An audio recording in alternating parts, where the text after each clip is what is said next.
យ៉ាគូបកួតក្តាមយ៉ា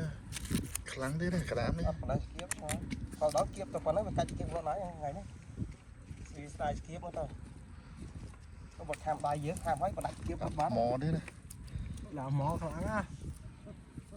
យ៉ាអានេះស្រីកងកាំងវាខ្លាំងយ៉ាត្រីអង្គុយបើធំបានឆ្ងាញ់ហ្នឹង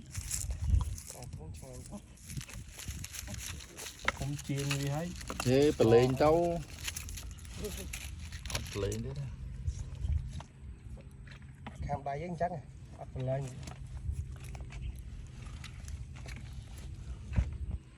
ស្រាប់បោះឈឺទាំងអស់